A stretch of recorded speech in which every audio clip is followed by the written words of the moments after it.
ನಾವು ಸೂರಜ್ ಹೆಗಡೆ ನಮ್ಮ ಆತ್ಮೀಯ ಸ್ನೇಹಿತ ದೇವರಾಜ ಅರಸು ಅವರ ಮೊಮ್ಮಗ. ಅವರು ನಮ್ಮ ಪಕ್ಷದ ಒಬ್ಬ ನಿಷ್ಠಾವಂತ ಕಾರ್ಯಕರ್ತ, ನನ್ನ ಜೊತೆ ಪದಾಧಿಕಾರಿ ಮತ್ತು ಗ್ಯಾರಂಟಿ ಸಮಿತಿಯ ಉಪಾಧ್ಯಕ್ಷರು. ಅವರಿಗೆ ರಾಜ್ಯ ಮಟ್ಟದ ಸಚಿವ ಸ್ಥಾನ ಕೂಡ ಅವರಿಗೆ ಕೊಟ್ಟಿತ್ತು. ಸೊ ಅವರು ನಿನ್ನೆ ರಾತ್ರಿ ನಾನು ಅವ್ರ ಬಗ್ಗೆ ದೊಡ್ಡ ಆಕಾಂಕ್ಷೆಯನ್ನು ಇಟ್ಕೊಂಡಿದ್ದಂಥವನು.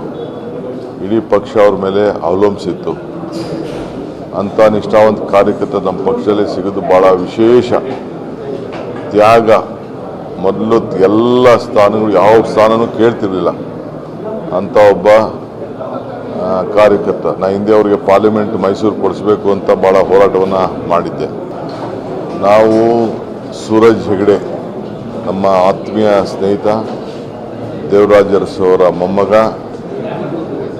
ಅವರು ನಮ್ಮ ಪಕ್ಷದ ಒಬ್ಬ ನಿಷ್ಠಾವಂತ ಕಾರ್ಯಕರ್ತ, ನನ್ನ ಜೊತೆ ಪದಾಧಿಕಾರಿ ಮತ್ತು ಗ್ಯಾರಂಟಿ ಸಮಿತಿಯ ಉಪಾಧ್ಯಕ್ಷರು. ಅವರಿಗೆ ರಾಜ್ಯ ಮಟ್ಟದ ಸಚಿವ ಸ್ಥಾನ ಕೂಡ ಅವರಿಗೆ ಕೊಟ್ಟಿತ್ತು. ಸೊ ಅವರು ನಿನ್ನೆ ರಾತ್ರಿ ನಾನು ಅವ್ರ ಬಗ್ಗೆ ದೊಡ್ಡ ಆಕಾಂಕ್ಷೆಯನ್ನು ಇಟ್ಕೊಂಡಿದ್ದಂಥವನು. ಇಡೀ ಪಕ್ಷ ಅವ್ರ ಮೇಲೆ ಅವಲಂಬಿಸಿತ್ತು. ಅಂಥ ನಿಷ್ಠಾವಂತ ಕಾರ್ಯಕರ್ತ ನಮ್ಮ ಪಕ್ಷದಲ್ಲಿ ಸಿಗೋದು ಭಾಳ ವಿಶೇಷ. ತ್ಯಾಗ, ಮೊದಲು ಎಲ್ಲ ಸ್ಥಾನಗಳು ಯಾವ ಸ್ಥಾನನೂ ಕೇಳ್ತಿರ್ಲಿಲ್ಲ ಅಂಥ ಒಬ್ಬ ಕಾರ್ಯಕರ್ತ. ನಾ ಹಿಂದೆ ಅವರಿಗೆ ಪಾರ್ಲಿಮೆಂಟ್ ಮೈಸೂರು ಕೊಡಿಸ್ಬೇಕು ಅಂತ ಭಾಳ ಹೋರಾಟವನ್ನು ಮಾಡಿದ್ದೆ. ನಾವು ಸೂರಜ್ ಹೆಗಡೆ ನಮ್ಮ ಆತ್ಮೀಯ ಸ್ನೇಹಿತ ದೇವರಾಜ ಅರಸು ಅವರ ಮೊಮ್ಮಗ.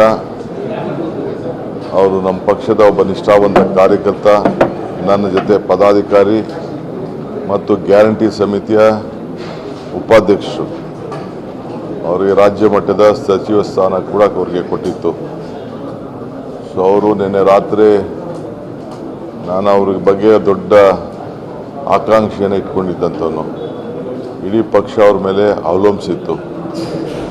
ಅಂಥ ನಿಷ್ಠಾವಂತ ಕಾರ್ಯಕರ್ತ ನಮ್ಮ ಪಕ್ಷದಲ್ಲಿ ಸಿಗೋದು ಭಾಳ ವಿಶೇಷ. ತ್ಯಾಗ, ಮೊದಲು ಎಲ್ಲ ಸ್ಥಾನಗಳು ಯಾವ ಸ್ಥಾನನೂ ಕೇಳ್ತಿರ್ಲಿಲ್ಲ ಅಂಥ ಒಬ್ಬ ಕಾರ್ಯಕರ್ತ. ನಾ ಹಿಂದೆ ಅವರಿಗೆ ಪಾರ್ಲಿಮೆಂಟ್ ಮೈಸೂರು ಕೊಡಿಸ್ಬೇಕು ಅಂತ ಭಾಳ ಹೋರಾಟವನ್ನು ಮಾಡಿದ್ದೆ. ನಾವು ಸೂರಜ್ ಹೆಗಡೆ ನಮ್ಮ ಆತ್ಮೀಯ ಸ್ನೇಹಿತ ದೇವರಾಜ ಅರಸು ಅವರ ಮೊಮ್ಮಗ.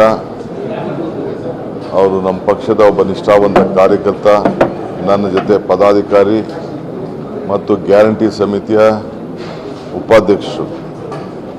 ಅವರಿಗೆ ರಾಜ್ಯ ಮಟ್ಟದ ಸಚಿವ ಸ್ಥಾನ ಕೂಡ ಅವರಿಗೆ ಕೊಟ್ಟಿತ್ತು.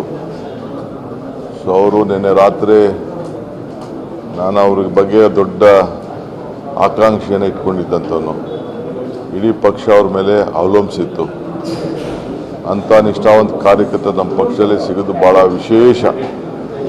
ತ್ಯಾಗ, ಮೊದಲು ಎಲ್ಲ ಸ್ಥಾನಗಳು ಯಾವ ಸ್ಥಾನನೂ ಕೇಳ್ತಿರ್ಲಿಲ್ಲ ಅಂಥ ಒಬ್ಬ ಕಾರ್ಯಕರ್ತ. ನಾ ಹಿಂದೆ ಅವರಿಗೆ ಪಾರ್ಲಿಮೆಂಟ್ ಮೈಸೂರು ಕೊಡಿಸ್ಬೇಕು ಅಂತ ಭಾಳ ಹೋರಾಟವನ್ನು ಮಾಡಿದ್ದೆ.